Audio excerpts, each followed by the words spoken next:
அந்த டீம் கண்டிப்பாக அந்த படம் ஹிட்டு தாங்க அப்படின்னு. அந்த படத்தோட ஃபஸ்ட்டு ஒரு போஸ்ட் இப்போ வெளில வந்துச்சு சமீபத்தில். அதை பார்த்துட்டு அவ்வளோ பேர் போகணும், இல்லைங்க இந்த படம் 100% ஹிட்டுங்கன்ட்டு. இந்த சாங் ஒன்று இப்போ வெளியிட்டோம், என்னம்மா இப்படி பண்ணுறீங்களாமான்ட்டு. அதை பார்க்காதவங்க யாரும் இருக்க மாட்டாங்கன்னு நினைக்கிறேன். எங்கள் ஊருக்குள்ளெல்லாம் டிவி பார்க்குறதே பெரிய விஷயம். எங்கள் அண்ணன் கொஞ்சம் உள்ளே இப்போ வீட்டுக்கு 2 நாளைக்கு முன்னாடி போகிறேன், இந்த சாங்கை ஃபுல்லாக பார்த்து ஸ்டேஜில் ஆடி இருக்காங்க. அவ்வளவுக்கு ரீச் ஆகிருக்கு. ரொம்ப சந்தோஷமாக இருக்குது. மீண்டும் இப்படி ஒரு வெற்றி படத்தில் எனக்கு ஒரு வாய்ப்பு கிடச்சிருக்கு அப்படின்னு நினைக்கிறப்ப ரொம்ப சந்தோஷமாக இருக்குது. இப்படி ஒரு வாய்ப்பை கொடுத்த எங்கள் இயக்குனர் பிரதர் பொன்ராமுக்கு நான் ரொம்ப ரொம்ப தேங்க்ஸ் சொல்லிக்கிறேன். மஞ்சப்பை படத்திற்கு அப்புறம் ஒரு 15 தயாரிப்பாளர் இயக்குனர்கள் கதை சொன்னாங்க, கதை கேட்டேன்.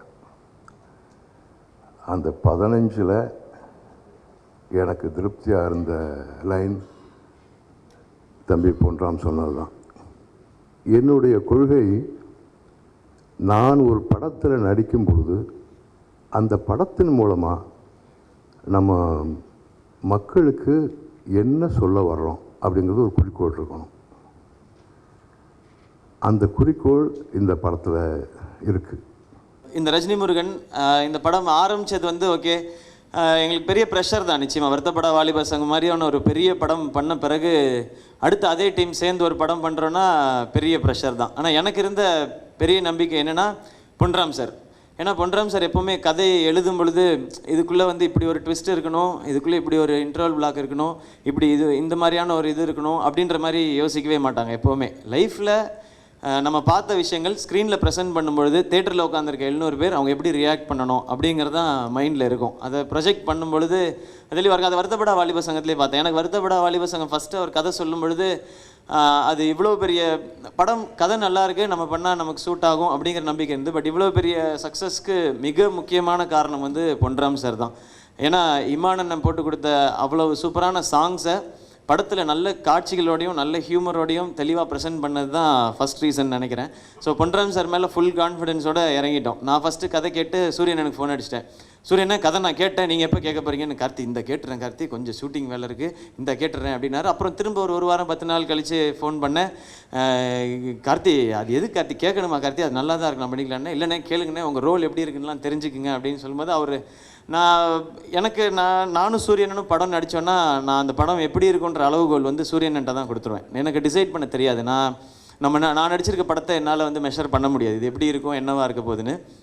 ஃபஸ்ட் ஆஃப் கேட்டு வந்துட்டு சொன்னார் சூரியனை, கார்த்தி செம்மையாக இருக்குது கார்த்தி, நம்ம ஸ்கோர் பண்ணுறதுக்கு நிறைய இடம் இருக்குது கார்த்தி அப்படின்னாரு. அவனே வேலை நிறையா இருக்குது அப்படின்னு சொன்னான். ஸோ இப்படி ஆரம்பித்தது தான் இந்த படம். ரொம்ப சந்தோஷமாக இருக்குது. இது என்ன மாயத்துக்கு அப்புறம் ரஜினி முருகன் என்னோடய 2வது தமிழ் படம். இவ்வளோ பெரிய மேடையில் நிற்கிறேன்.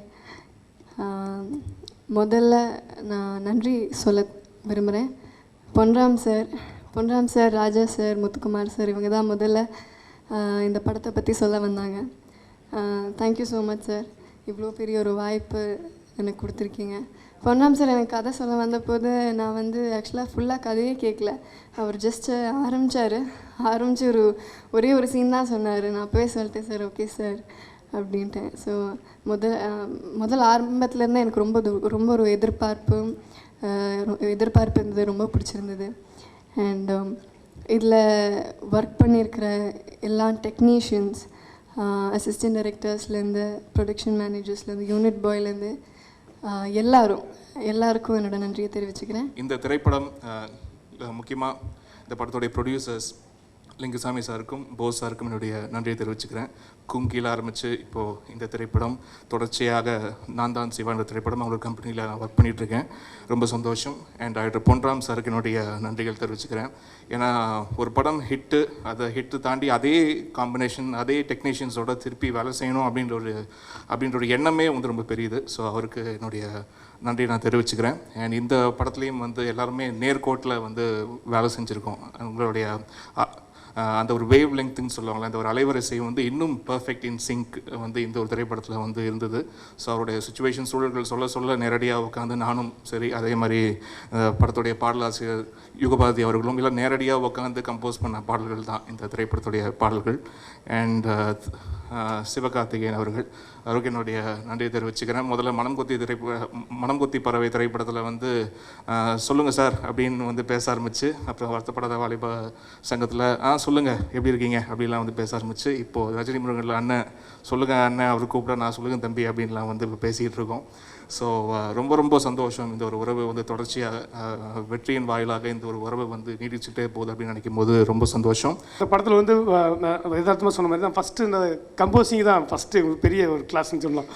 படம் ஆரம்பிக்க முன்னாடி முதல்ல கம்போசிங். நம்ம என்றைக்குமே வந்து எனக்கு ஒரு கையில் வந்து ஒரு மெட்டீரியல் வேணும். அது என்னென்னா சாங்கு தான் ஃபஸ்ட் மெட்டீரியலாக இருக்கும். இது நம்பிக்கை தரக்கூடிய ஒரு மெட்டீரியல் வந்து சாங்கு நல்லா இருந்தால் தான் நம்பிக்கையோட ஷூட்டிங் போக முடியும். ஸோ அது வயசில் போன வாட்டி அதே சார்ட்டு பேசும்போது நான் சொன்னேன், சார் எனக்கு முதல் படம் சார், எனக்கு 2 சாங் வேணும் சார், சூப்பராக இருக்குது சாங், அது வந்தால் தான் நான் ஷூட்டிங்கை நிம்மதியாக போக முடியும் அப்படின்னு. அதே மாதிரி 2 சாங் கொடுத்தாரு. இந்த படத்தில் அதே மாதிரி நெகட்டிவ் கொடுத்தாங்க போய், சார் 2 சாங் வேணும் சார். ஸோ அதே மாதிரி எனக்கு வந்து 2 பேருமே சாரு யுவபரி சார் இமான் சார் வந்து நான் எப்போ கூப்பிட்டாலும் டக்குனு ஒர்க் பண்ணுவாங்க. ஸோ எங்களுக்கு வந்து கம்போசிங்கிறதெல்லாம் தாண்டி வந்து ஃபஸ்ட்டு போனோடனே கம்போசிங் பற்றி பேசலை, ஊர்க்கதை உலக கதையெல்லாம் பேசிவிட்டு அப்புறம் தான் கம்போசிங் போவோம். ஸோ கம்போசிங் பேசுகிற டைம் வந்து 5 நிமிஷமாக இருக்கும், உலக கதை பேச 2 மணி நேரம் பேசுவோம். அதுக்கப்புறம் தான் ஒரு முடிவுக்கு வரும் என்ன பாட்டு பண்ணலாம் அப்படின்னு. ஸோ அந்த மாதிரி ஒவ்வொரு சாங்குமே வந்து எங்களுக்கு கஷ்டமாக இல்லாமல் ஒரு ஜாலியாகவே அதை நாங்கள் பண்ணிட்டோம். So thanks Imman sir and யுவபரி.